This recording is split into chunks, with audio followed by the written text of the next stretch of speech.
And this by great compassion, you taught the Immaculate Dharma to dispel all perverted views. To you, the Buddha Gautama, I pay homage. And this by great compassion, you taught the Immaculate Dharma to dispel all perverted views. To you, the Buddha Gautama, I pay homage. I go for refuge until I'm enlightened to the Buddha, the Dharma, the Sangha. By my accumulations or practice of giving and so forth, may I become a Buddha to benefit all sentient beings. I go for refuge until I'm enlightened to the Buddha, the Dharma, the Sangha. By my accumulations or practice of giving and so forth, may I become a Buddha to benefit all sentient beings.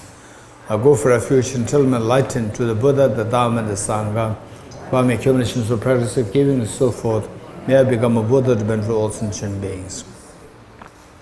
Sanje jodo zoge jonam la chanjo bardo dane kyapso che Dage jinso kebe sonam ke chola benjire sanje jubare shu Sanje jodo zoge jonam la chanjo bardo dane kyapso che Dage jinso kebe sonam ke chola benjire sanje jubare shu Sanje joda soge chonam la chanjo pardo tani kyapsu che Age jinso gebe sonam ge jola penjir sanje drubare shum.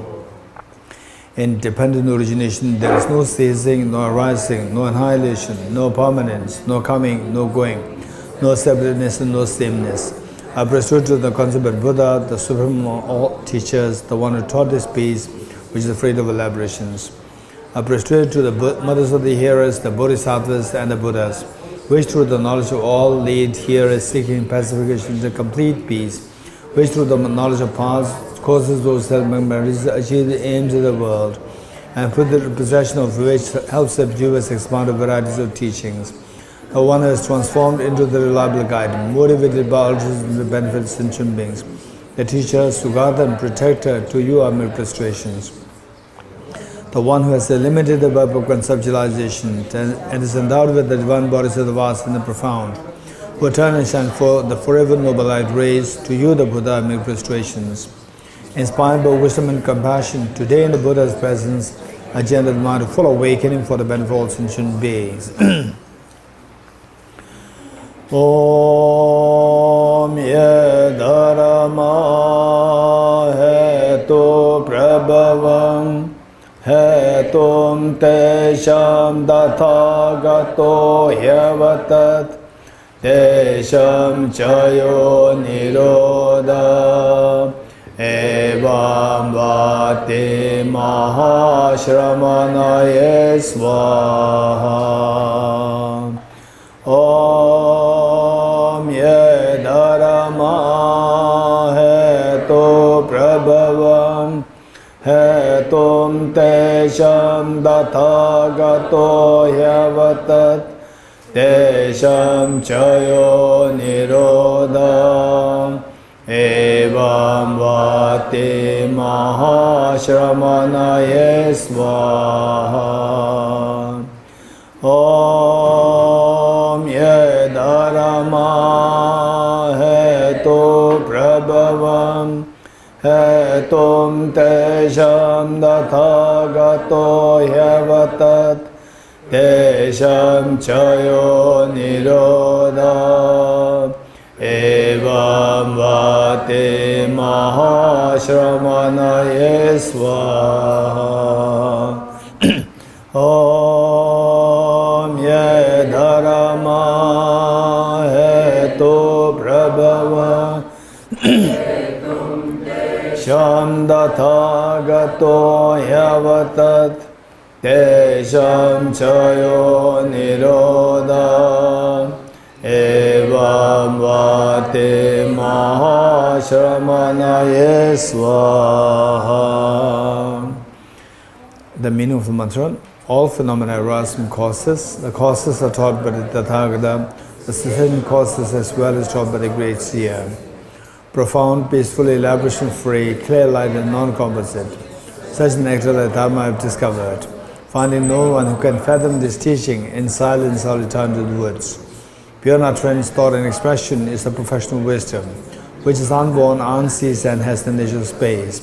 is the object of apprehension and self-realized wisdom. To you, the mother of the Buddhas of the three times of the obscurations. The four seals of Buddha's teachings. All composite things are impermanent. All contaminated things are the nature of suffering. All phenomena are the nature of emptiness and selflessness. Transcending sorrow is peace. The Guru is the Buddha, the Guru is the Dharma, likewise the Guru is the Sangha. The Guru is the source of everything wholesome. I go for refuge in the Guru. By the sound of the vibrant drum of Dharma, you liberate all beings of miseries. I beseech you to kindly remain and give teachings until the end of the expanse of billions of eons. The Buddha does not watch the negativities of beings, nor does he remove their miseries. His spiritual realization is not transferred to them. He is by teaching the truth of the suchness that beings are liberated. With folded hands, I beseech the Buddhas of all directions to shine the light of Dharma for all bewildered miseries grown. If you are attached to this life, you are not a spiritual practitioner. If you are attached to samsara, you have no renunciation. If you are attached to your own self-interest, you have no bodhicitta. If there is grasping, you do not have the view.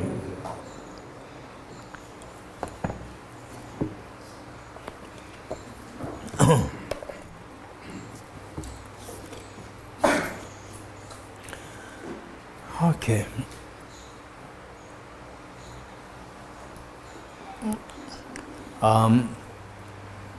As indicated this morning, we are. This is a great, of course, a very holy place where the Buddha attained enlightenment. And in the olden times, in Tibet, the Tibetan people in Tibet, when they think of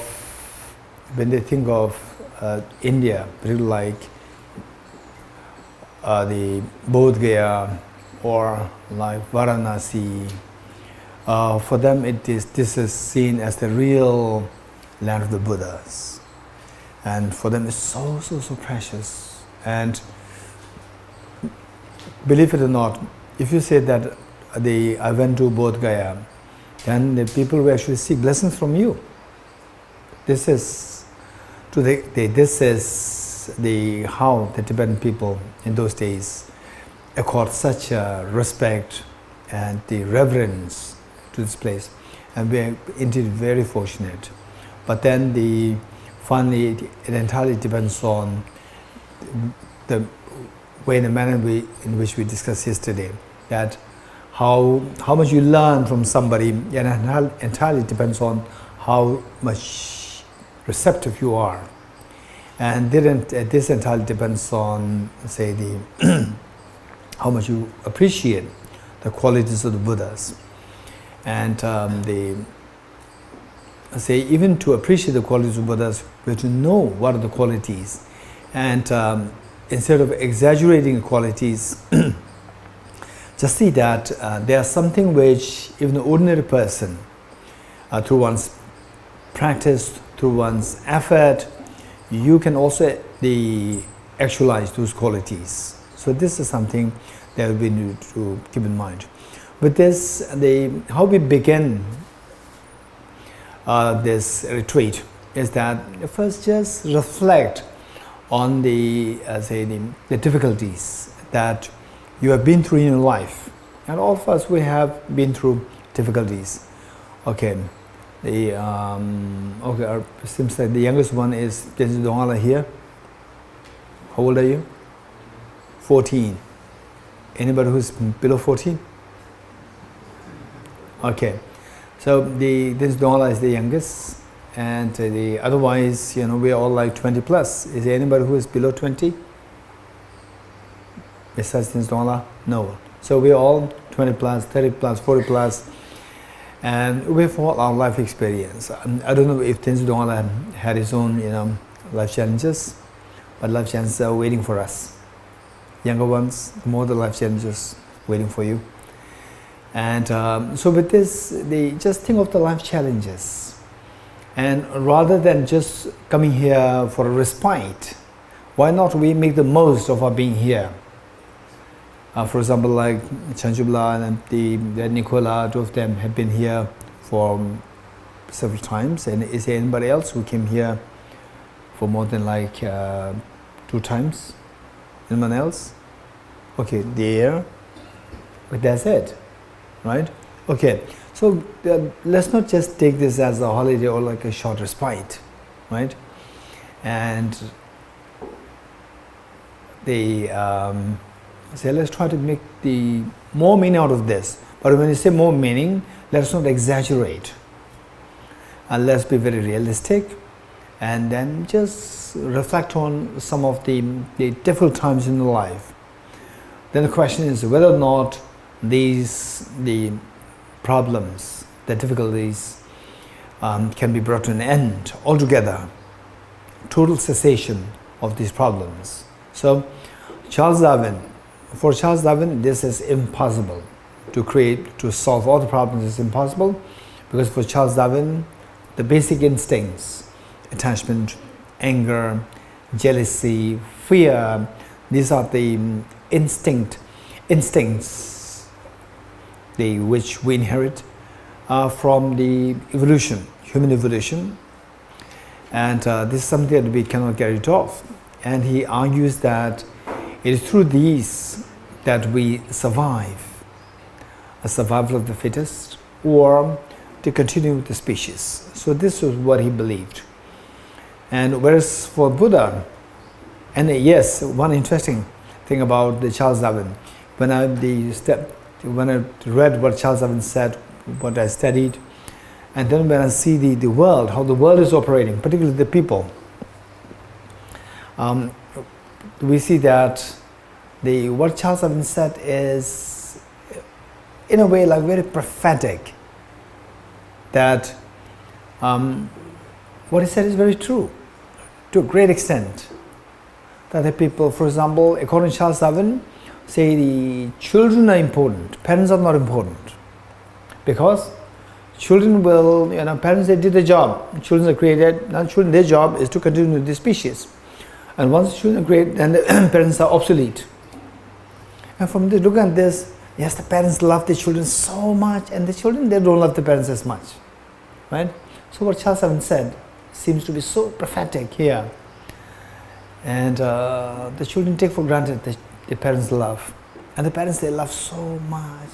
And their children, they don't love the parents. And then they focus on their own children. And their children will not focus on the parents, again, on their own children. That's how the species continue. So what he said is very true. But the Buddha's approach is very different. For Buddha, every individual is important. Whether you are the young, old, child, parents, it doesn't matter. Everyone is important. You have the seed of perfection. And it's not about just the continuation of the species in this planet Earth. It's about you, your mind of this life, the past lives, the next lives. So your mind, the continuum of this life, and that is important.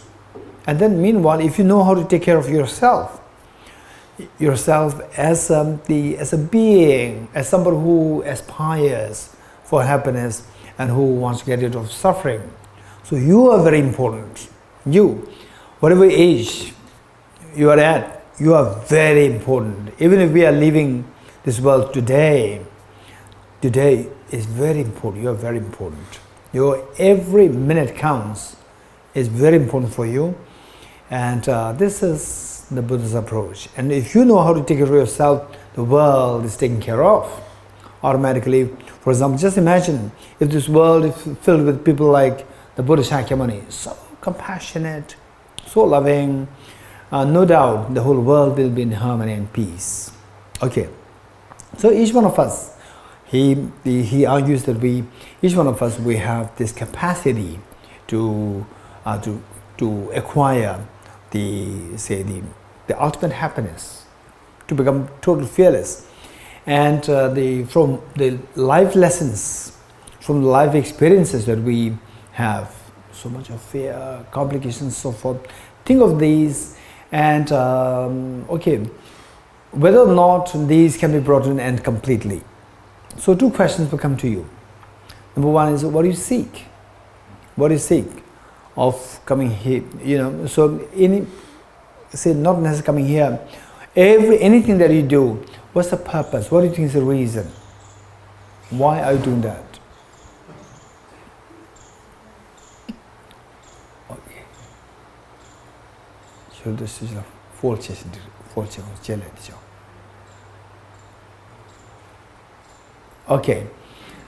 the question is, say, what do you think is the purpose of life? Anyone? Anyone? Anyone? Anyone raise hands? Particularly, I expect those people. Okay, yes. Seek happiness. To seek happiness, and anyone else? Particularly who are, say, so since this group is more like dominated by NMC, right? So those people who have no clue what is NMC, right? Don't think that you are the smaller group minority, right? So here the minority has a voice. Okay, just speak. What do you think is the reason? Or what are you seeking in your life? Anyone? Raise hands. Okay, here. I'm seeking happiness. Yeah, I remember you said to be wise, be kind. So don't go. This is why I gave the voice to the minorities. You're getting it? So she's been sitting with Gabor all the time and listening, so quoting me. Okay, Tulin Samla. To get off miseries here. Purpose? What's the purpose? We are looking for some purpose. What's that purpose that you're looking for? I don't know. Yeah. Okay. To feel satisfied. Okay, what is it if you find the purpose? To feel satisfied, feel at more peace or balance. Okay, so this is how, this is how we have to come up with what you think, What do you think? And gradually, yes, some of you you mature to such a level that, say, what the Buddha said resonates so well with you, and what you say actually resonates what the Buddha said. Can happen. Or, so what do you think may not resonate with what the Buddha said. Instead, it may resonate more with what your mother said, more with what your dad said, or more with what your friend said, or colleague said, husband, wife, children, and so forth. So just speak your mind. That is important. Just speak your mind. What comes to mind? And this is how we build the philosophy. Then the philosophy makes sense to us and will really bring about transformation in your mind. Okay. And personally speaking, since when I was in school, particularly when I was in class 9 means I was like 14, 15. Yes, till that point, till class 9, I was really very silent. But in a home, I was more home meaning foster home. Foster home, I was given responsibility, take care of the younger ones and so forth.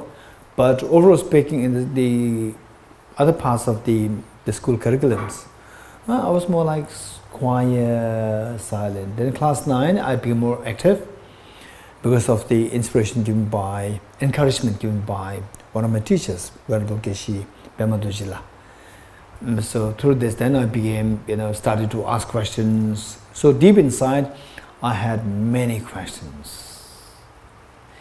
And then class 9, with the introduction of physics as a separate subject, then I learned, all these things coming in my mind, so many things. So I, in a way, like inside, I was feeling so disturbed because there are many things which I don't feel happy about. It's all about, so later on I came to discover that there are many questions in my mind and these are not being answered. But as a young boy, do not know what is that. There's so much of, say, the feeling so unsettled. So class 9, we are taught how, why, what, when, to ask questions. So with this, then I started to ask questions. And then I really felt that, okay, now something is settling. I feel something settle inside me. And I start to ask questions. And to my surprise, many of the elders, they did not have the answers to the questions, which I took for granted. They have the answers. and they don't have the answers. This was what I discovered when I was in class 9. Okay, and I don't know the word, but I should say I was very skeptic. Skeptic is a very strong word, but there's a great feeling of inquisitiveness, inquiry was happening within me. So likewise, I would say that speak your mind. Don't speak your philosophy. You're getting it? Don't speak your philosophy doesn't mean that your mind should never tally with the, or should not really reflect or resonate the philosophy. Yes, at one point, what you learn, the philosophy that you learn can become your thinking.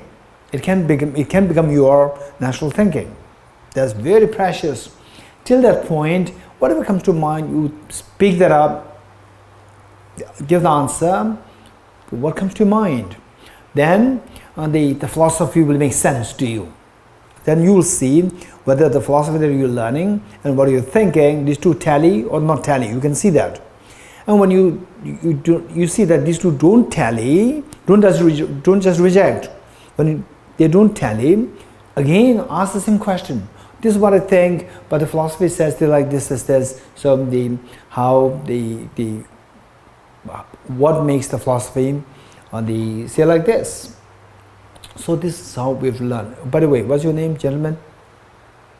Your name? Prerak. Okay, so what Prerak said, this is what I want. Say, he's being very honest. Just speak what comes to your mind. Say that, looking for a purpose of life. There's a purpose of life, right? And what is that purpose that you're looking for? I'm not too sure. You know, this is what he's speaking his mind. That is so important. You're getting it?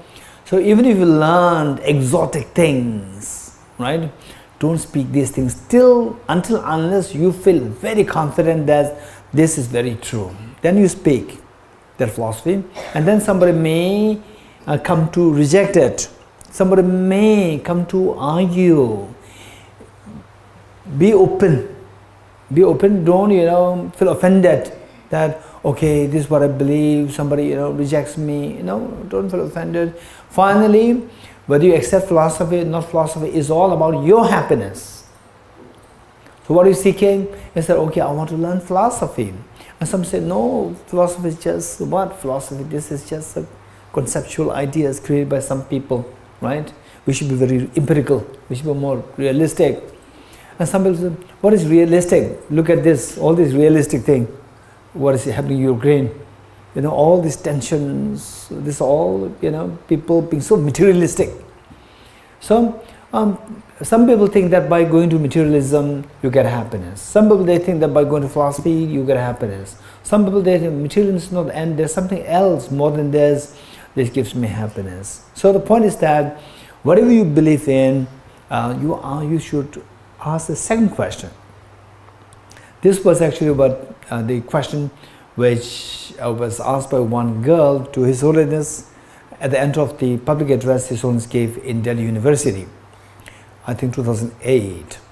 So at the end of the public talk, the girl stood up and asked, during the question answer session, asked the question, what's the meaning of life?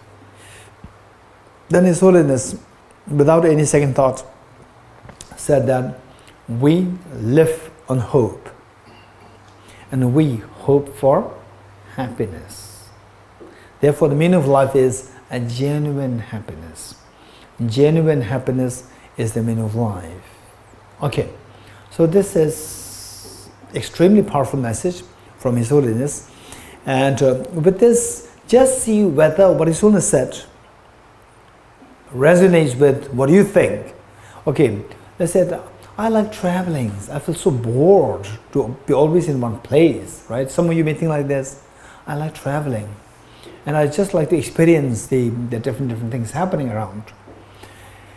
And why? Why do you want to experience different things? Why do you want to travel? So that gives me happiness. Some people say, I don't want to travel. It's very tiring, right? Particularly when I hit age 40 or 50, 60. Then I don't want to travel too much. Why do you want to travel? Why do you want to stay in one place? That gives me happiness. And some people, they say that the human beings are just terrible. I love the animals. Animals are so good. Human beings are terrible, the worst creatures on the earth. They destroy the world. They are so unkind to the animals. I love the animals. Why? So to be with animals, that makes me happy. And some people say that, okay, animals are animals, yeah. But finally, somebody who can make difference to the world is going to be human beings. So we should take care of the human beings. So what's if you take care of the human beings? That makes me happy. In short, everybody, although superficially the answer is very different, but deep inside with the second question, why the first, then the answer is all same, that this gives me happiness, or that I hope that this will give me happiness. How many agree with me? Raise hands. Okay, so this is how we learn to articulate your thoughts. We learn to, they ask more questions so that finally it comes to your conviction that yes, this is the reality. This is what everybody is seeking. And also, how many of you were scared of COVID-19, 2020, when it first break out in the world? Raise hands, right? Okay, 19 people in Delhi at the airport. They were in quarantined 2019. But it's happening somewhere there in Delhi. So those from other parts of the world, or somewhere in Delhi, came from Wuhan, now in Delhi. And then the Tibet house, right? Okay, in the airport, not in Tibet house, right? So you feel calm and peaceful. And then, okay, now it's spreading. Now it's spreading, right? It spreads 49, 100, 200, now spreading here and there. So all the institutions advisories from the government, that all the institutions the advice to put on the mask, social distancing, and the cultural institutions, they advise not to entertain the cultural programs, right? Okay, Tibet House is also a cultural center, right? So which seems coming closer now. Then the anxiety starts to build up. Okay, and then gradually it just exploded. 20,000, 40,000, 50,000 per day, right? And then gradually saying that, in this colony there's the family there, somebody. And then gradually you're next door neighbor, right? And then then you run here, there, then so much of feeling of uncertainty, right? How many felt feeling that they got this feeling of uncertainty at the peak of the COVID resistance? How many got this feeling of uncertainty? How many did not get the feeling of uncertainty? Raise hands. Okay, if you don't get the feeling of uncertainty, it's most likely either you're a very enlightened being or it's a ignorance is bliss. One of these two. Yugandhar, what is this? You enlightened? No. Who knows? Right? Definitely not. Okay. So the point is that this is something we have to keep in mind. So so we have to think about these situations where you felt like a deep sense of uncertainty, dissatisfaction, uncertainty, anxiety, and then the sadness. Somebody who who are very close to you, and then say you give love and affection, not being reciprocated, you feel so deeply sad, affected. Okay, just raise hands those who had such experiences in your life. Raise hands. Okay, raise hands who did not have such experience. Raise hands. No pain, no sadness, nothing. Never, it happened. Never. Okay, Parag, and you had. Even the youngest one had it. Then Parag forgot his. You never had sadness. Are you sure? That's amazing. Will you be sad if you are separated from Nubala? Huh? You will not feel sad. Okay. So what about your breakfast? Would you be sad if somebody says, Prag, no breakfast for you? No, not You don't mind?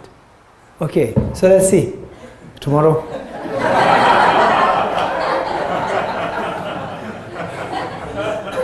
Right, tomorrow let's see. I said, if tomorrow he lasts, then let's for the next 2 days. If he lasts, then 3 days. Right? You never had the problem of hunger? No, I didn't feel hunger like in the morning. I just had a cup of tea. Oh, so without coffee is also fine? Yeah, Okay, without food is also fine? for some days.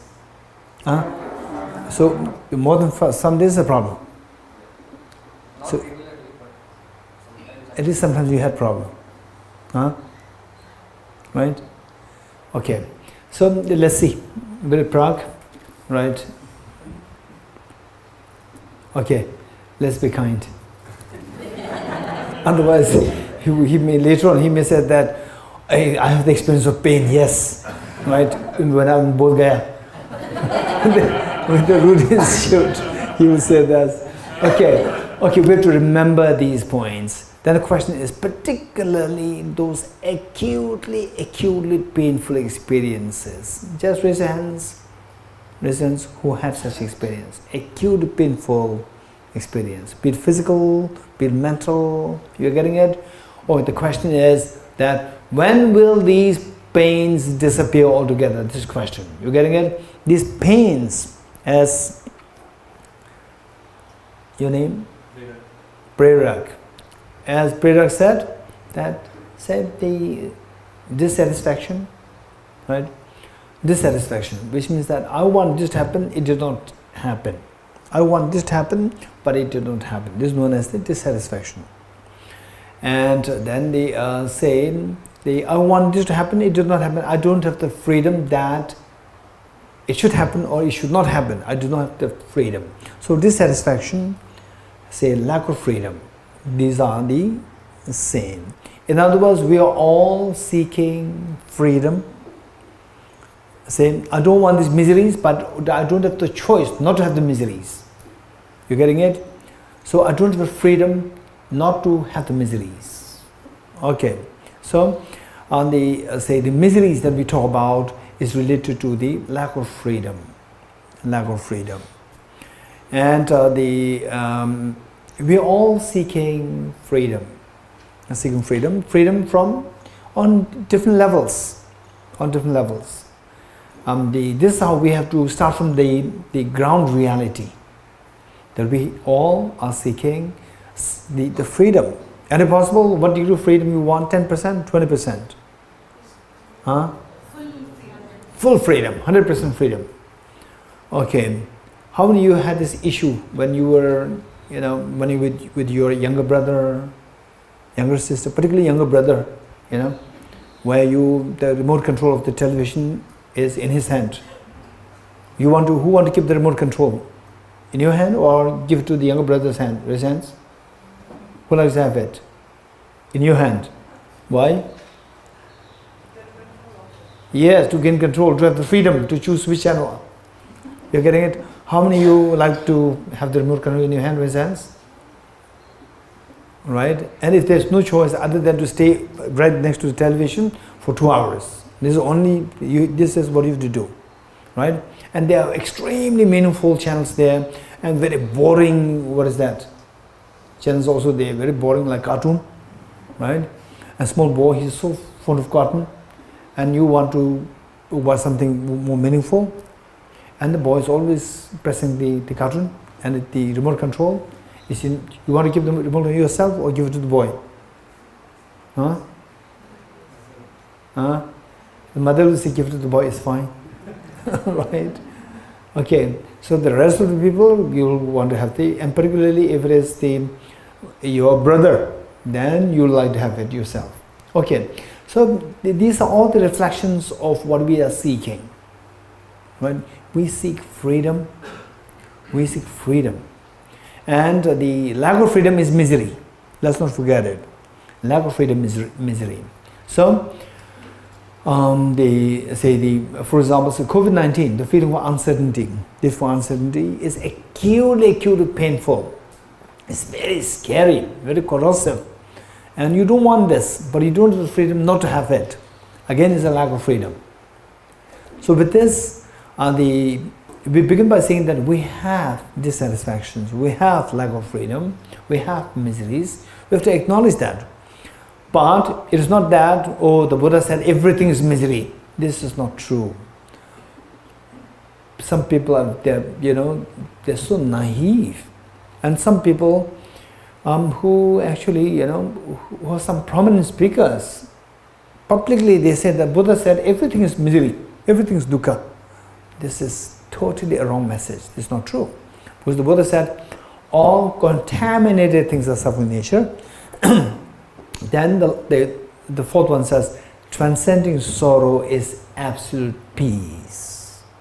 So Buddha taught absolute peace.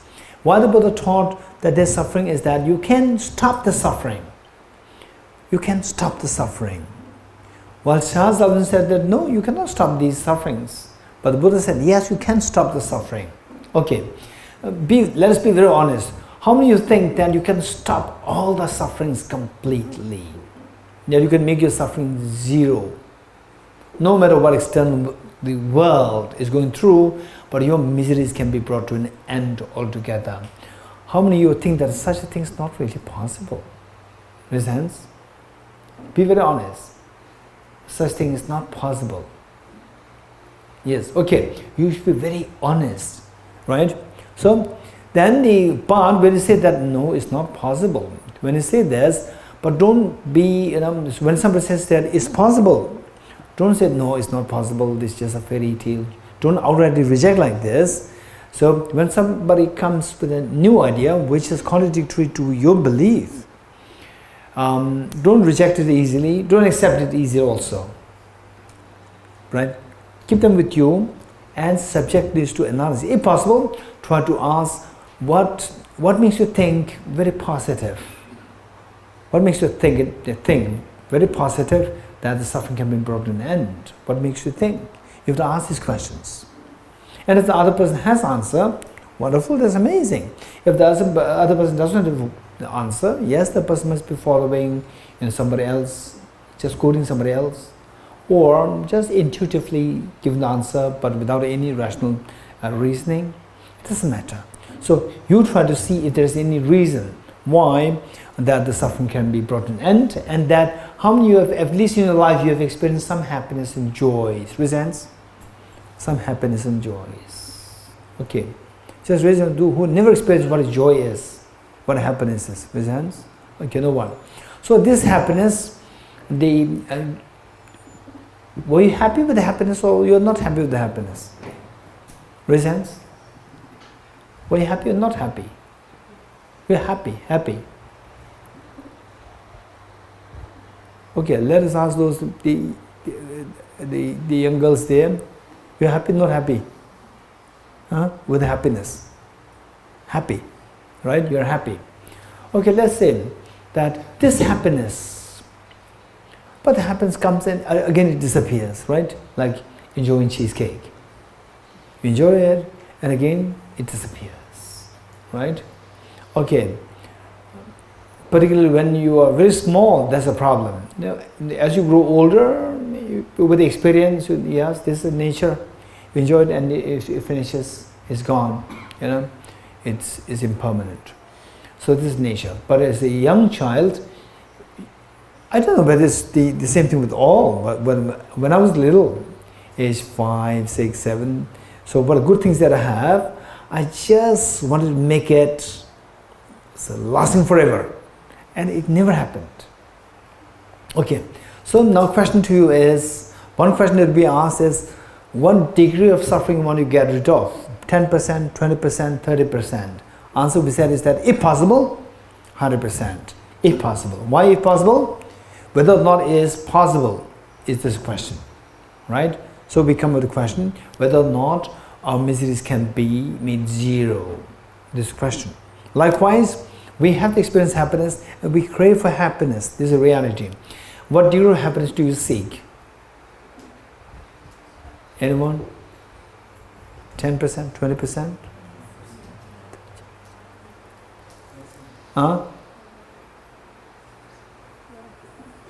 Raise hands. What degree of happiness do you seek, Gabor? 100%, right? So the question is, no, this is not possible. Don't say like this. Yes, you can. You can dream of having 100% happiness, but the question is whether it's achievable. This is the next question. At least there are two questions. First, what do you like? You like 100% happiness or 10% happiness? If possible, 100% happiness. Is it possible? The second question. So, for this, don't say that yes, it is possible. Right? No, should you say that it's not possible. Just come up with an open question. Leave it an open question that it's possible, it's not possible. So this is what for. We are here to explore whether it is something achievable. So with this in mind, they say that okay, squeezing a handful of sand and squeezing a handful of sunflower seeds. Which of the two will give rise to give the oil? Sunflower seeds, not the handful of sand. Why? You have the same substance there, one handful of sunflower seeds, the handful of sand, and same act of squeezing, but one oil comes out, the other oil doesn't come out. Why? Anyone resents?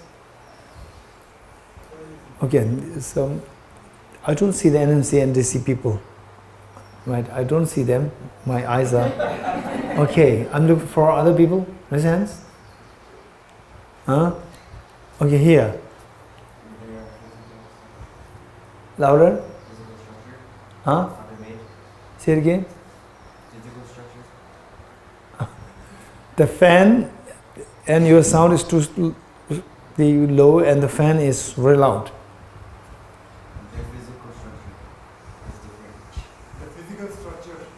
Physical structure. How they are made. Okay, how they are made different. One is powder and the other one is prolonged. Right? So the powder, they never give oil. Powder never give oil. Coconut powder, it doesn't give oil. It does give oil. So what's the difference? Anyone? Yes, Hajikibala. Okay, sunflower has the potential to give rise to oil. Sunflower is designed, is structured in such a way that it is a potential to give rise to oil. Whereas the handful of sand does not have the potential. So now the question is, okay, that's true. So from this we take a lesson whether or not I can attain, say the state of zero suffering and 100% happiness. So the question is whether I have the potential. You're getting it? Whether or not I have the potential. Okay, so now we are going deeper. Whether or not I have the potential. Do I have the potential? Right? Do I have the potential? This question. Okay, so this takes us to what is known as, because we have just only, how many days? 7 days, right? Only 7 days. So therefore we can't really spend too much on the interactive, the form of the studies. So we will interact because finally we will learn something.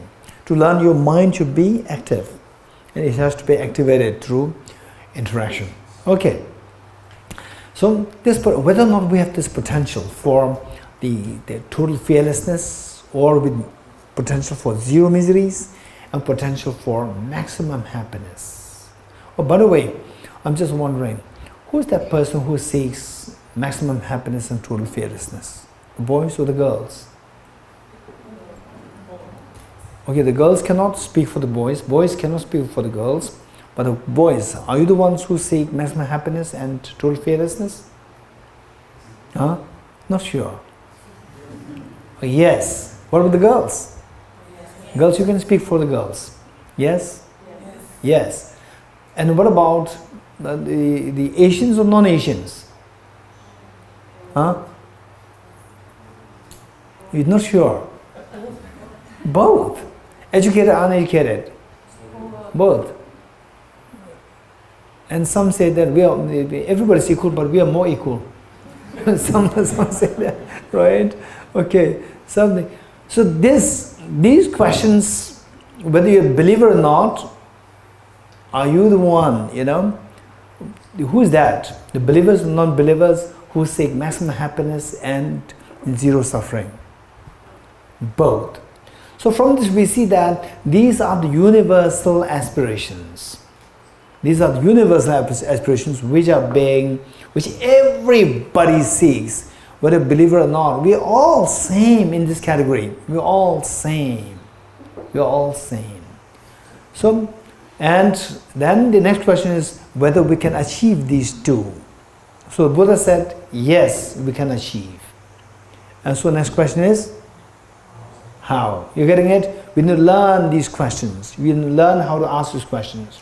So, how? So first of all, Buddha explained what is known as the seed of perfection within each one of us. Everyone has the seed of perfection, whether you are young or old, whether you are, as I said, Asian, non-Asian, believer or non-believer, or male or female, everyone has this seed of perfection.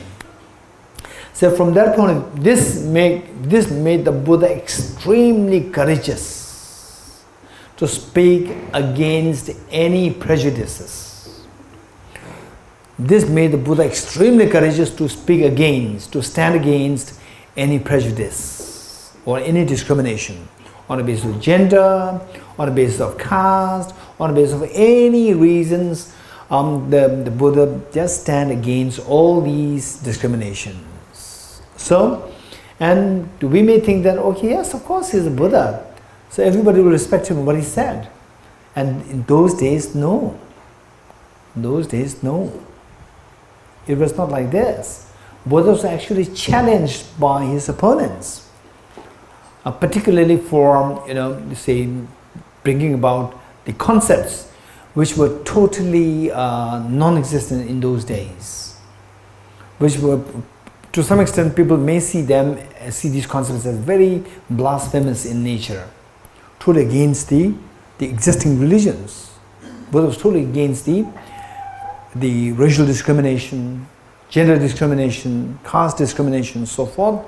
Buddha was totally against this. Why? And then, yes, he faced so much of challenges, still he remained so strong, stood so firm against the discriminations. So what made him feel so strong to stand against such discriminations?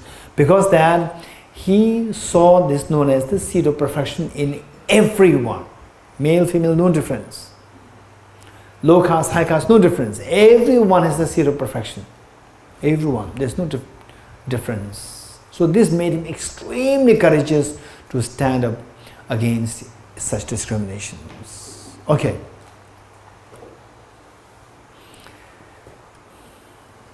So with this, we need to know what is the seed of perfection known as. Seed of perfection. This is also known as seed of full awakening. And awakening, this English word, awakening, in Sanskrit it is Buddha. Buddha doesn't mean Buddhism. Buddhism is a system. But the Buddha is the fully awakened one. Awakened one. Okay. So, technically we call it the seed of perfection or seed of the Buddhahood or the Buddha nature. Each one of us, we have this seed of perfection, we have the Buddha nature.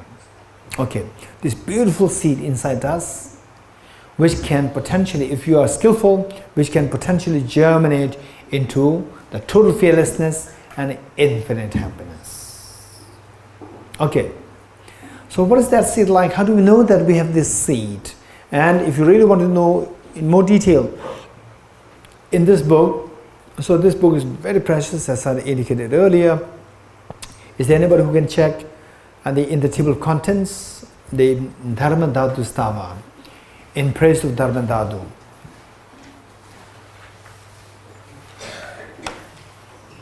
Dharma Dhatu Stava. Page 990. Sharmilaji, your one is the new book or the previous one? New one. Okay. Huh? 89. Huh? 85.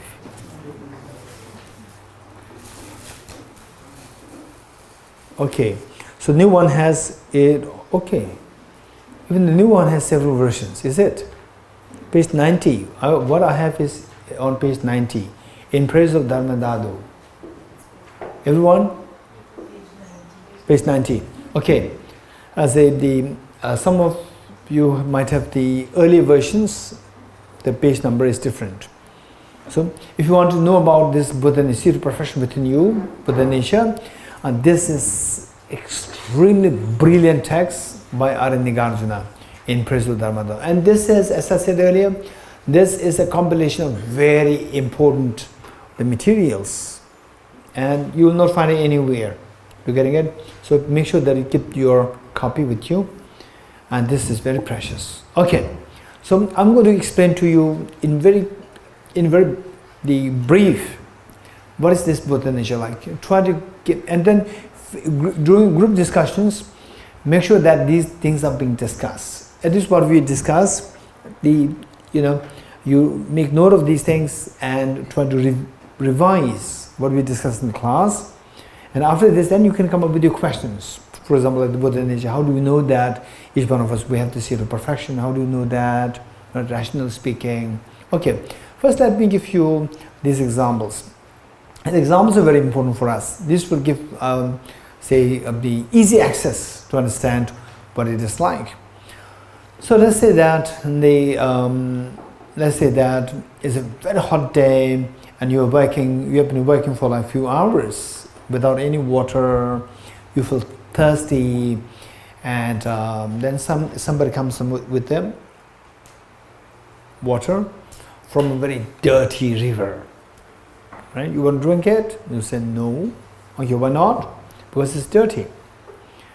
And then subject this water to purification process.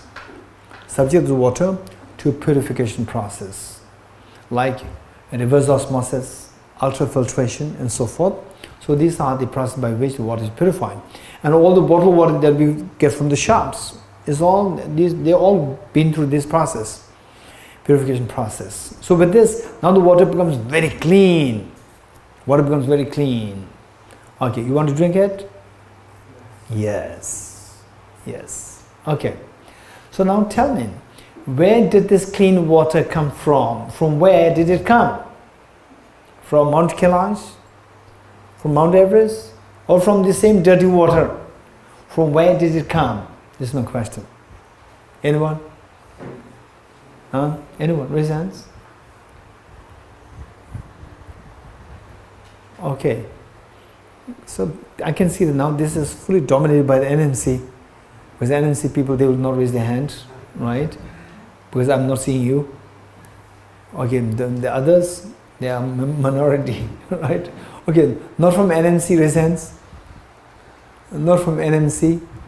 Not in the master's course. Okay, 1, 2. Not from NMC, 2.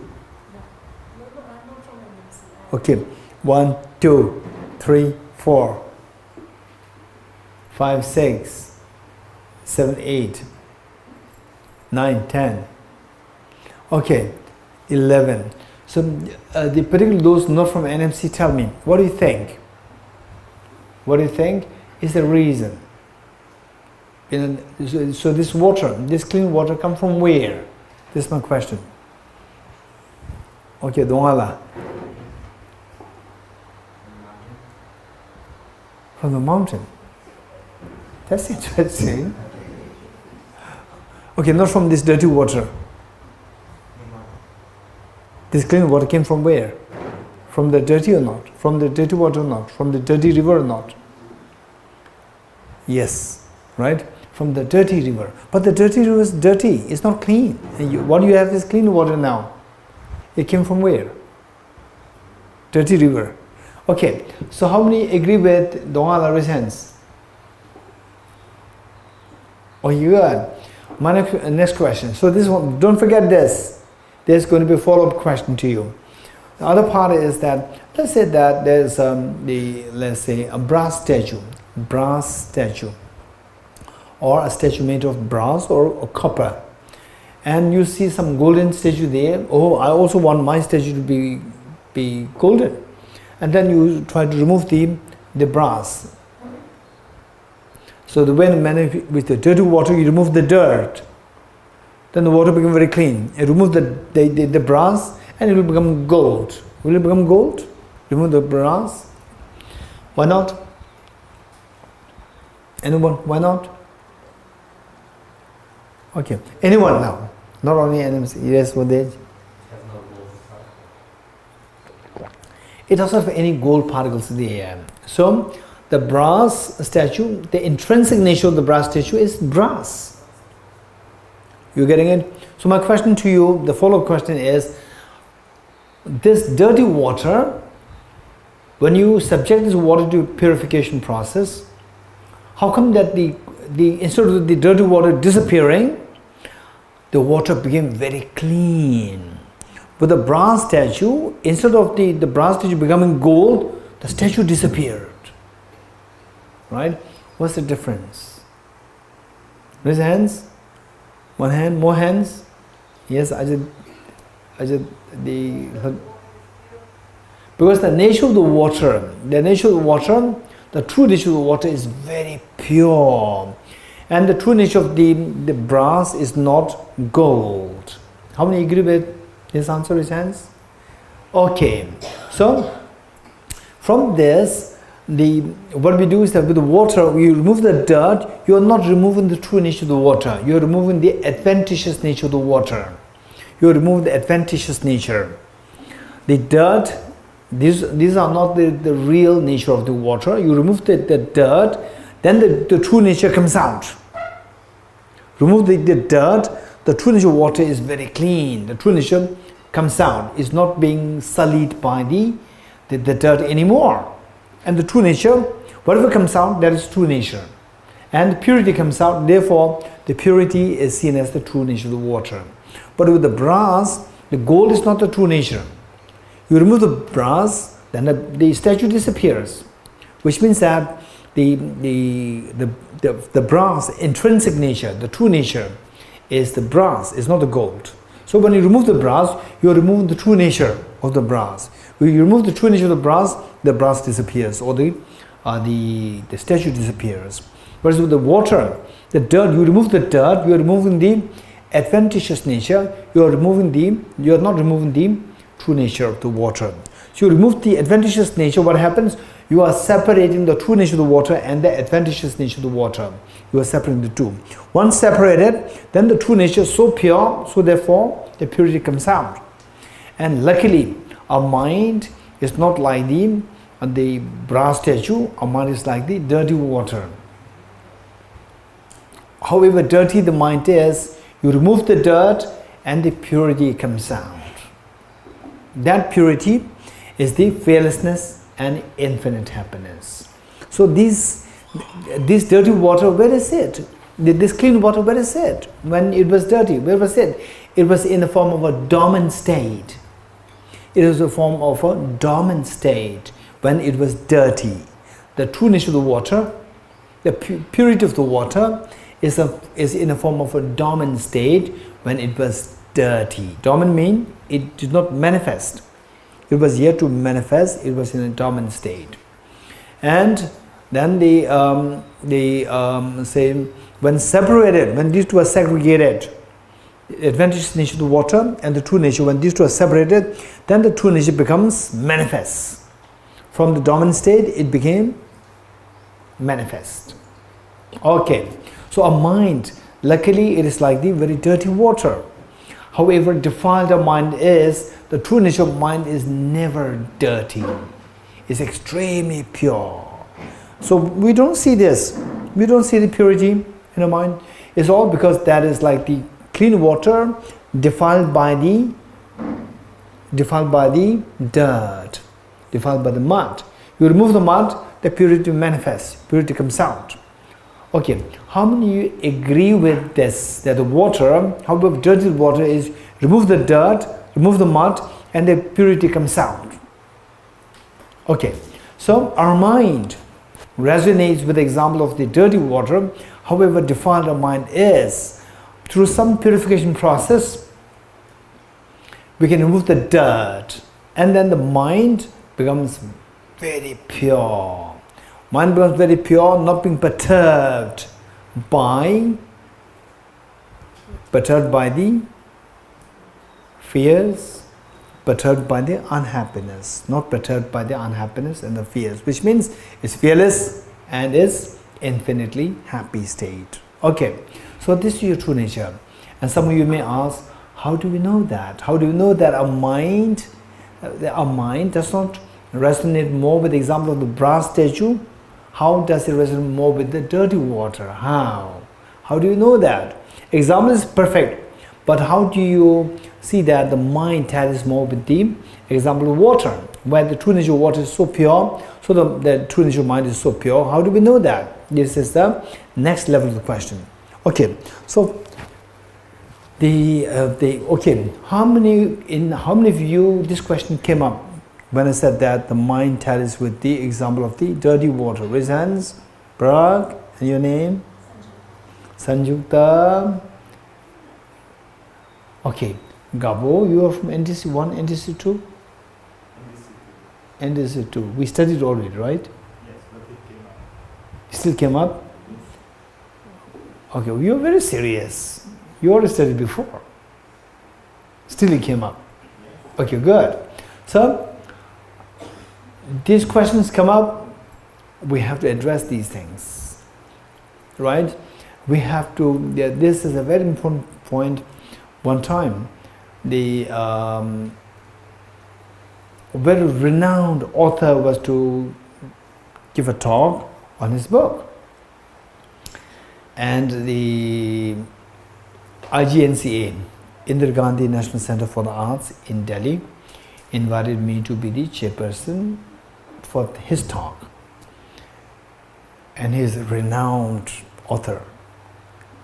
And in his talk, finally he concluded by saying that how to get this ultimate happiness is by union with the ultimate. And he did not say how to unite with the ultimate. He didn't say this. He said, you have to be united with the ultimate. You have to be, and the word that he used, communion with the ultimate. You have to have communion with the ultimate, and this is the only way by which to get the ultimate happiness. He gave a whole lengthy discourse, but never explained how to be communion, to have communion with the ultimate. And this is where many people, they are being the misguided. They talk something and finally there's no substance there. So I said, me being the chairperson, I had like 10 minutes to talk. So I said that this is a brilliant talk to have communion with the ultimate, but the next book should be on how to meet with the ultimate. If this is not addressed, the purpose is defeated. And some people, some intelligent, very intelligent people will not be happy, and other average people will be happy. Okay, to have the communion with the ultimate, then this how to, and then someone says, how to get the ultimate? We have to have the communion with the ultimate, right? And they just repeat what what that author said, but they do not get the core. That is how to meet with the ultimate. If you don't explain this, all what is said is just not much of benefit. Okay, so how do I know that my mind, yes, it is defiled. It's defiled. And how do you know that my mind or our minds resonate more with the example of the dirty water as opposed to the example of the brass statue? How do we know that? This is a very serious question. And so for this, let's say that how many of you in your life, once in a while, a compassion came up, compassion, you felt compassion towards anybody, resents? Once in a while. Okay, good. So this compassion, it came from where? And yes, this is what I'd like to share with you. How many sometimes listen to music or seeing the sunset or seeing the water waves in the ocean in the evening? It's very placid, beautiful, tender water waves in the ocean. That takes you to extremely beautiful state of mind. Once in a while, like a music in your mind. Makes sense? Okay. Is there anybody who likes to share such moment? Share? Anyone? NMC, including NMC. Anyone who likes to share such moment? Where it's like a music, you know. For example, some people go into the okay. Just let me share with you my personal little small experience. Was when I was reading one article on the monarchy, British monarchy. I was reading. The English was extremely beautiful, right? English was extremely beautiful. That when I read it, it's so beautiful that there's like it's so like this physiological. I could feel something moving from inside. English is so beautiful. There's like a wave moving inside here. Wow. I just crave to see where can I really have the book written by this author who wrote the article, this particular article. I was so keen. English was so beautiful. It's so poetic, meaning so clear. And as I read it, so somewhere here inside your heart, you could feel something moving like this, very gently moving, flowing. It's so beautiful. Okay, how many have such experience in life? Presents. Not just reading, anything else. Seeing the sunset, or say just somebody playing a music, or like Mozart, or for the young boys like Messi playing the football, right? Your mind just trapped there with the movements, right? Taking dribbling the ball, right? The young boys. For the young girls, like what? Huh? Messi? No. Huh? For the young girls, like what? What is that? What is that? Her name? What is that? Celine Dion or something? Huh? No Silera, no? Huh? Celine Dion, what is it called? Celine Dion, right? Some of the young girls, when you hear her voice singing, it just takes them to a different plane of reality, right? Right? Okay, and then in those days, like perhaps in 80s, Michael Jackson's movements, people just really, literally out of, like they go into the coma state. Yeah, they go crazy, right? The physiologically. Okay, so the point is that they come from where? Is that Michael Jackson, he is implanting this feeling inside? No, right? And young boys, Messi, right? Is something coming out of his feet and going to your body, heart here? Or for the young girls, Celine Dion, what is that? Celine Dion, right? So her voice, is it putting something inside your heart? No. Where is that coming from? That beautiful experience, where is it coming from? Where is it coming from? Something from inside. You're getting it? And the physiologically you cannot identify it, biologically you cannot identify it, but it's no doubt it's undeniably coming from somewhere. You're getting it? That is the Buddha nature. And sometimes when you're able to, for example, the mathematical calculations, when you are not able to do that, and with the help of someone who's really expert and very compassionate towards you, right?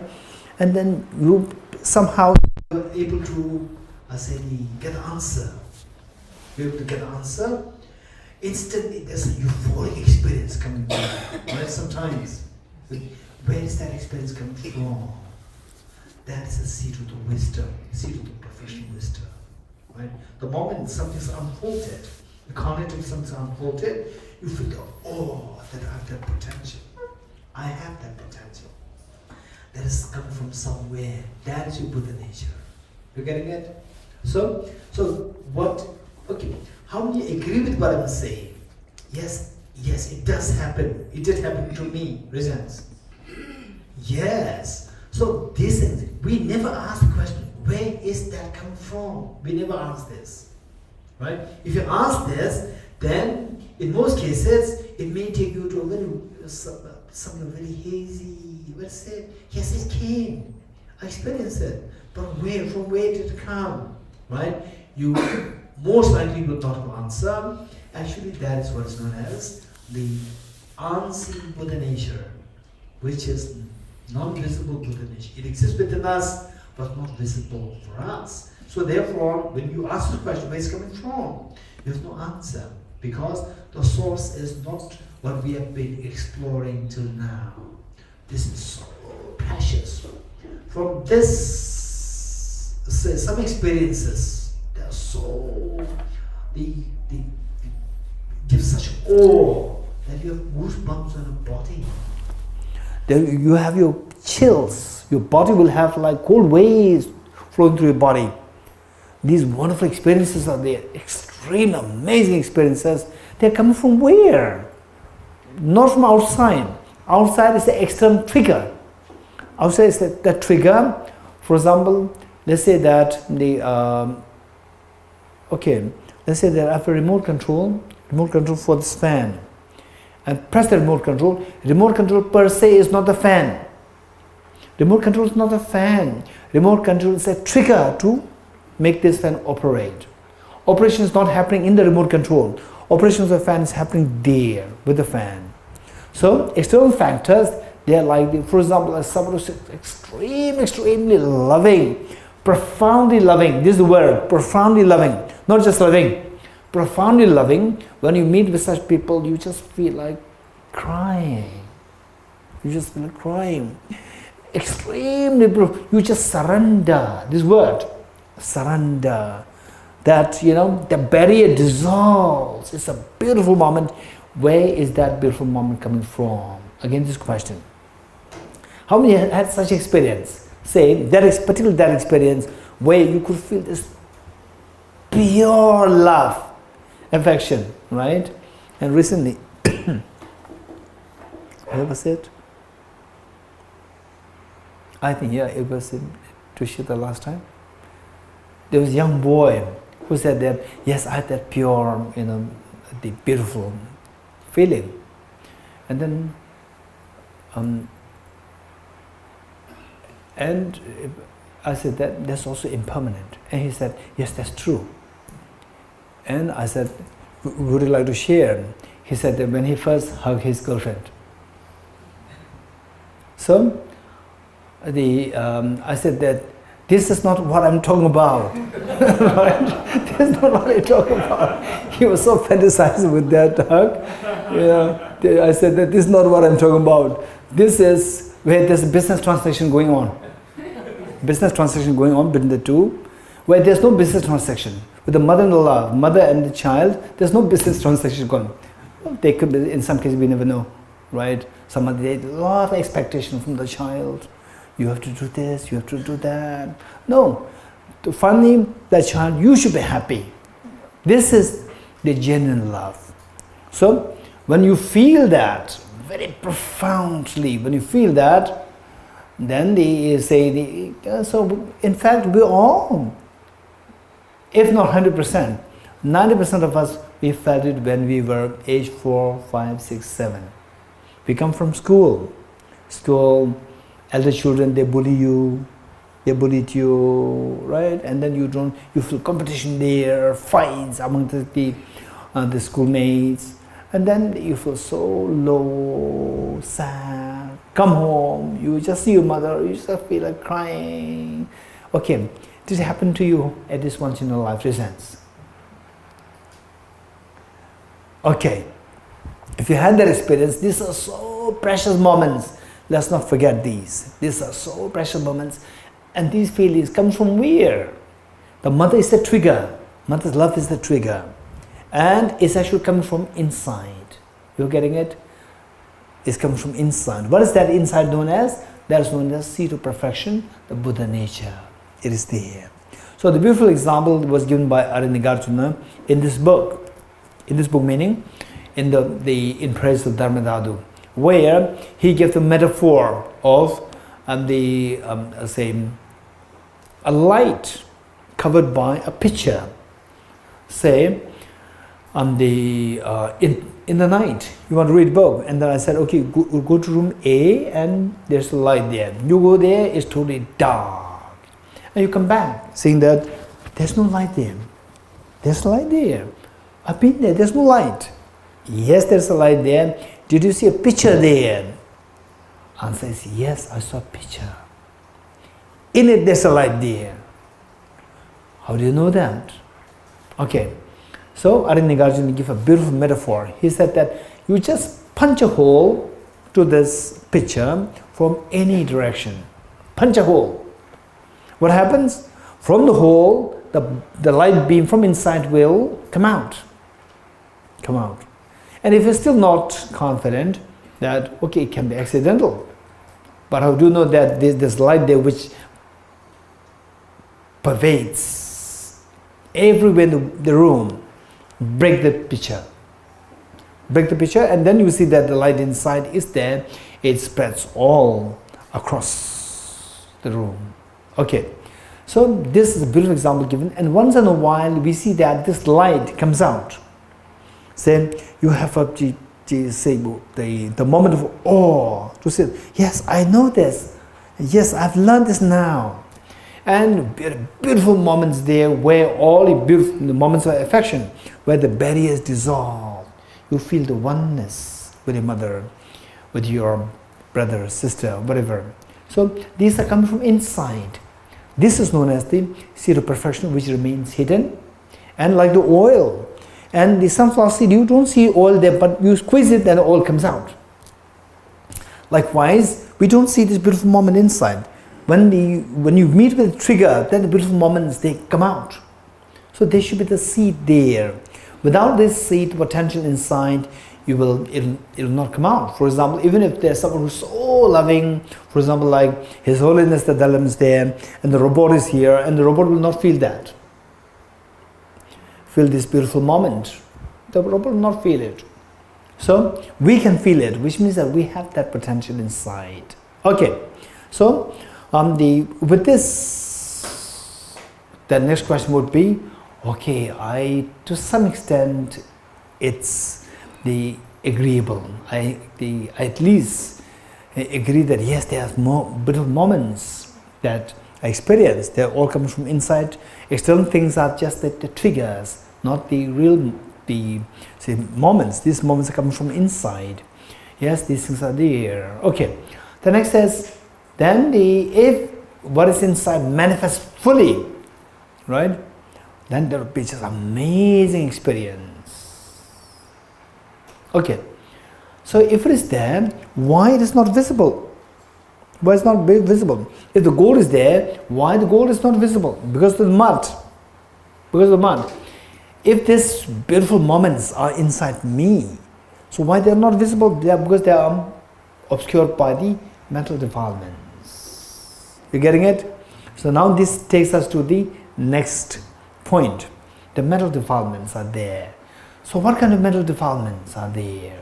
Mental defilements, there are two kinds, the gross and the subtle. You're getting it? So we are now going to more into the technical side. So the mental defilements which obscure these beautiful moments inside me. So these mental defilements are of two groups, gross and the subtle. The gross one is known as afflictive obscurations. The gross one is known as afflictive obscurations, and the subtle one is known as cognitive obscurations. What is afflictive? What do you mean by afflictive obscurations? What do you mean by the cognitive obscurations? Okay, we have to, we try best not to leave the stones unturned. You're getting it? Make sure that we explain all these things. First, the gross mental defilements referred to as the afflictive obscurations. And how many goals you have? Let's not forget. Let's not forget the basic, the premise that we are here, at least we are here expecting or trying best to get two things. What are they? Fearlessness and infinite happiness. You're getting it? And do you think, right, you may not be too decisive or conclusive, but still, do you agree with me that if you reach a point where you attain total fearlessness and you attain infinite happiness, then your whole purpose of your life is fulfilled? How would you say that? Yes, I greatly agree. 100% agree. Okay, that requires a lot of more studies. At least, if that happens to me, where I will have no suffering at all from now, where I will have the maximum happiness, then that is the greatest accomplishment. I agree. Reasons. Okay. So why I'm saying this is that people who believe in religion, who do not believe in religion, you're getting it? Who do not believe in religion, for them this should be the answer. If this happens, this is the greatest achievement. That's for sure. People who believe in religion, right? Oh no, that is very selfish. I have the maximum happiness. I have to become totally fearlessness. But what about God? What about the Buddha? You know? So, same. If you are someone who believes in God, right? What is the purpose of believing in God? Same. Some say that you can become God. Some say that no, you cannot become God. You can meet with God. You can have the communion with God. You're getting it? So, what's if you have the communion with God? What's the air? Let's say that you have the communion with God. Meeting with God. Right? If you do good, ultimate God, you meet with God. If you meet with God, what's the air? Will you get cheesecake? Or what? Or what? You'll be very happy? Or what? Or what? Right? Or what? Right? What's there if you meet with God? Then I'll be most happy. You are seeking most happiness. You're getting infinite happiness. So this again, see, even if you believe in a God, the purpose is for infinite happiness. You're getting it? So I'll be most happy to have a meeting with God. I'll be most happy to have a meeting with the Buddha. But for you, if you see the meeting with the Buddha, that should not be the ultimate goal. Because even the many people who challenge the Buddha, they met with the Buddha, right? But they become angry seeing the Buddha. They become jealous seeing the Buddha. So you do not help them. You're getting it? So for Buddha, your job is to see the Buddha as somebody who helps to identify your Buddha nature. You're getting it? That you have the seed of perfection. You can become the perfect being.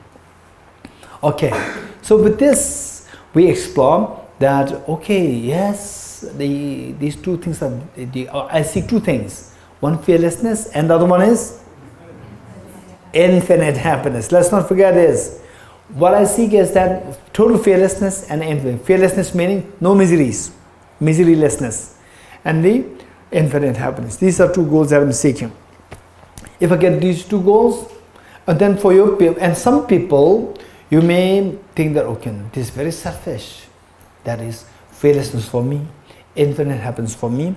But the secret lies in the fact that infinite happiness is possible only if you unconditionally give benefit to other beings. You're getting it? Infinite happiness for yourself and infinite happiness given to other beings, these two are synonymous. In the beginning, if I say that you have to give the maximum to others, then people say, no, so we are not ready for this. So, yes, infinite happiness is what you see? Yes. Then you will invariably, gradually you will ask, how can I attain that? Right? Then if you want to attain that, you have to go for the infinite love for others. Why? All these have to be dealt with. You're getting it? Okay. So for time being, what we said is that we seek total fearlessness and infinite happiness. And do we? In order to attain that, we should have the seed. Do you have the seeds? Yes. These are also Buddha natures. Given that there are two aspirations, two goals that we are seeking, and the two seeds that we are the two seeds of perfection within us. But why don't we see these seeds? Because these are obscured by the mental defilements. What kind of mental defilements? 2. Gross and subtle. Given that there are two goals, fearlessness and infinite happiness. Fearlessness technically referred to as nirvana. And Buddhahood, the fearlessness technically referred to as nirvana, and infinite happiness technically referred to as Buddhahood. When we say Buddhahood, again don't mix this with the system known as Buddhism. Buddha simply means the full awakening. You're getting it? Full awakening. So given that there are two goals there, and you have the two potentials inside you, yet these two potentials are not visible, which means that if they exist, why not visible? They're obscured by the two defilements. Two goals, two seeds, two defilements. One defilement which obscures you from attaining fearlessness is known as afflictive obscurations. The other obscuration which obstructs you from experiencing infinite happiness or Buddhahood is known as cognitive obscurations. Okay, so these two things, first let me give you an example and then we will go in more deeper.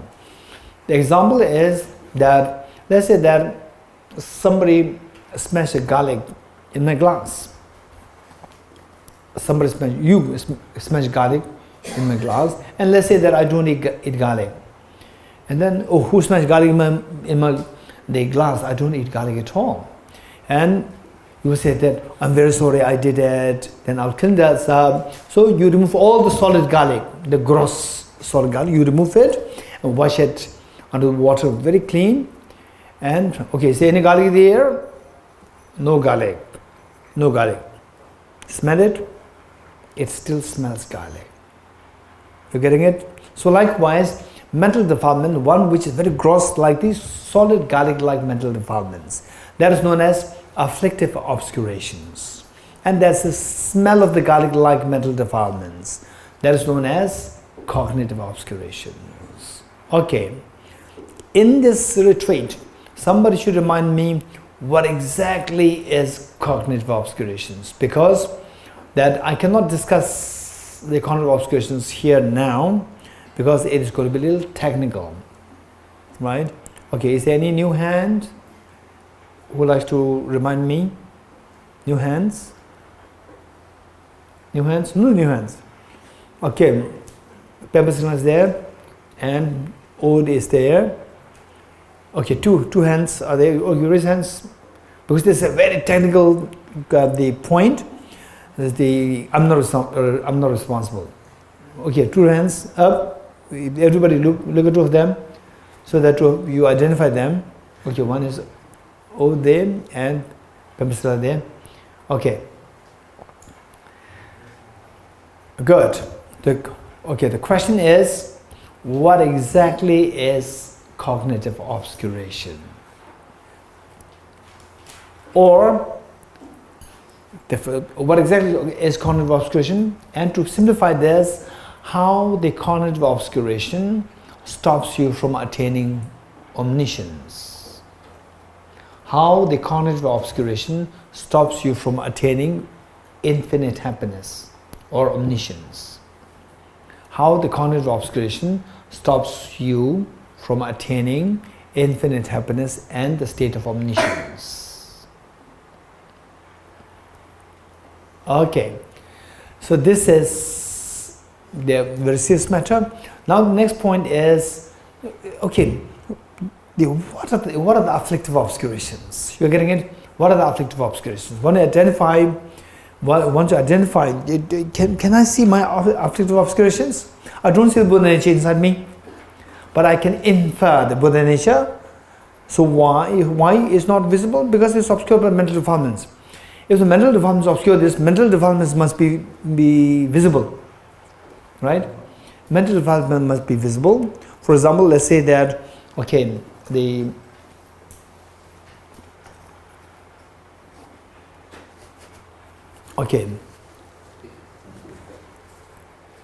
something is inside. Do you see the lid of the mug inside? Do you see the lid of the mug? You don't see it. Why you don't see this? Tina? It's obscured by the tissue paper. right? So because the tissue paper obscures, the tissue paper must be visible. You're getting it? Tissue paper should be visible to you. So the Buddha nature is not visible, right? No, I don't see the Buddha nature inside me. I don't see the purity inside me, right? So here it's there. But why I'm not seeing this? Because it's blocked by the afflictive obscurations. So afflictive obscurations must be visible to you, right? So what are the afflictive obscurations? It should be visible to me. So technically speaking, contaminated karmas, afflictions, and the active seeds of the two. Okay, what are the afflictive obscurations? What is that? Contaminated karmas, afflictions, and their active seeds. Okay, what do you mean by contaminated karmas? Okay, how many you, when you were a small child, how many you have at least stolen the sugar? Okay, okay. Or your mom tells you that, hey, don't drink the juice too much, right? And you took the juice in the absence of the parents' hands, right? Okay. So these are the contaminated karmas. Wrong karmas you should not be doing. These are contaminated karmas. You're getting it? Okay, that you have seen, right? You have seen those contaminated karmas. These are the ones which block your Buddha nature. So what blocks the Buddha nature, they are visible. What is blocked is not visible, right? What blocks is visible, what is blocked is not visible. So one is contaminated karmas, right? So for example, when you are angry, sometimes you bang the table, right? Okay.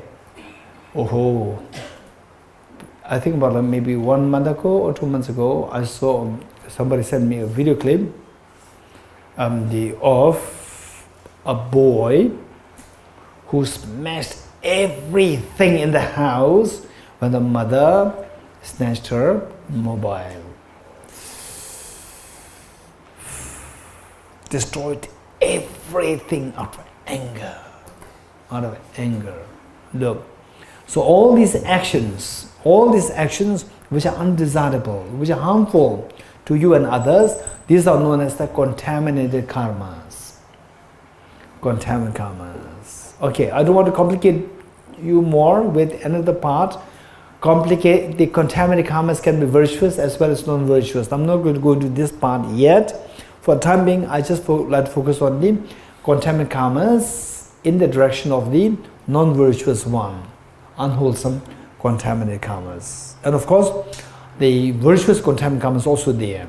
So that is to be discussed later on. If you're interested, I'll be happy to discuss on this. Then the next is afflictions. How many of you had the experience of desire, anger, jealousy, resentment?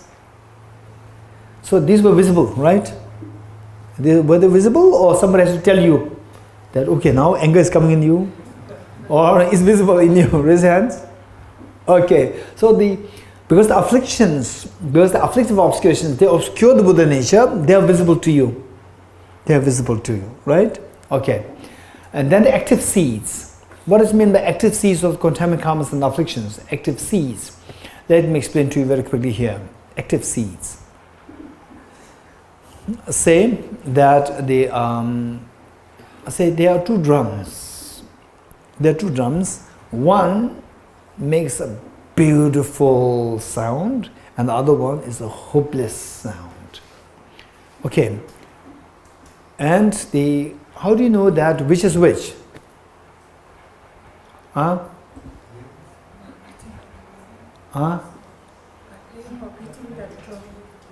have to beat the drum. Without the beating, you will not see the difference. You're getting these two look very alike, right?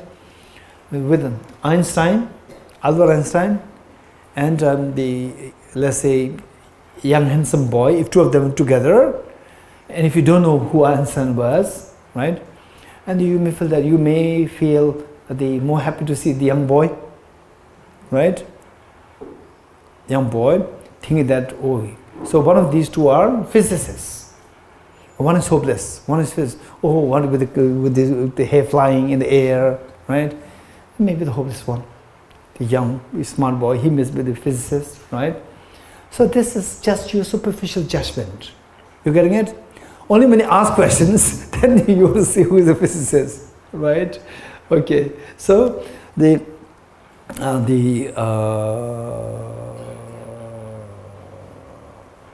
okay. So likewise, say two drums.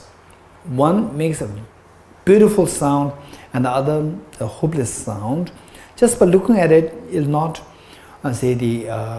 you cannot make out which is which. But why it is not visible? The potential is not visible. Potential to give rise to pleasant sound, drum sound, is not visible, right? The potential is not visible. So, for example, how many of you are angry now? So it's already 10:35. It's time for break. Still, he's not, stopping. I'm sure nobody noticed that, right? So, which means you are not angry. But after the retreat, going back home, right? And then your mom said, "Oh, my son, my daughter, you look so fresh. You look, nice. Yes, we enjoyed the birthday. We enjoyed this the Bodh Gaya retreat, right? Oh yeah, it looks like you have become so calm, peaceful now. Very happy. Yeah, we benefit a lot." And the neighbor comes, knock at the door, and said, "You throw garbage next to my door, right?" And he said, No, right? I said, "No, you came and I just came now. Yes, you came and the garbage came, right?" And he then said that, and then you're about to say that, "Hey, mind your business," right? About to say this, you remember Bodhicitta retreat? "Oh, okay, Bodhicitta. No, I'm serious. I do not do it." "No, you did it," right? And then he said, "Okay, now enough is enough," right? Enough is enough, right? When you say enough is enough, okay, something is coming out which makes you say enough is enough, right? Something. What is that? Anger. Where did this anger come from? Now, where is this anger? It's not there within you. I cannot see this anger within you, right? How come that this anger came? This anger comes later on. How come? Where did it come from? Anyone? From the seed inside. We have the seed now. I have the seed. You have to see the anger inside. You're getting it? We have to see the anger inside. It's not visible. It's not visible. That is known as the seeds. And the seed, they can be like active seed and the inactive seed. Active seed means seed which has the potential to germinate into the full-fledged contaminated karmas and full-fledged afflictions. Active seeds means seeds which have the potential to germinate into the full-fledged contaminated karmas and full-fledged afflictions, which can germinate into a full-fledged anger, full-fledged attachment, jealousy, and so forth. Okay, so this is identifying the afflictive emotions. Okay, we'll stop here and we'll come back at 11:30. So meanwhile, there should be I would say 4 groups will be good. Already split? Not split? Huh? Okay. So I would say that Nico and Chanjula, particularly 2 of you take the responsibility to split the group into 4 and make sure that those from the early retreats and NMC, they are equally distributed, right? And let's see, even the nationalities, make sure that all the 4 groups have Indians, Tibetans, foreigners. Make sure that everybody is equally distributed. You're getting it? You got to keep in mind that Niraji, he's not foreign. He's right. Many people think that, right? Somebody asked you yesterday. Okay, so the group discussion and the group leaders, or instead of group leaders, we'll say group moderators. Moderators, your job is to make sure that everybody speaks. And first, do the revision of what we did. Once done, then you can come up with the questions. And particularly those from the NMC 1. Is there anybody from NMC 1? NMC 1? NMC 1. To them from NDC. Okay, NMC 2. Okay, NMC 1. 1, 2. Okay, NMC 1. Okay, half. Okay, so there are 2 full representatives. and 1/2 representative. Okay, say the people, those who are more exposed to these philosophy, don't try to come up with the very complicated questions right in the beginning. Just let others speak, and if you have questions which are something which everybody can understand, you can bring this up. Okay, we'll stop here. Deyata Om Gati Gati Paragati Parasamgati Bodhiswatyata Om Gati Gati Paragati Parasamgati Bodhiswatyata Om Gati Gati Paragati Parasamgati Bodhiswatyata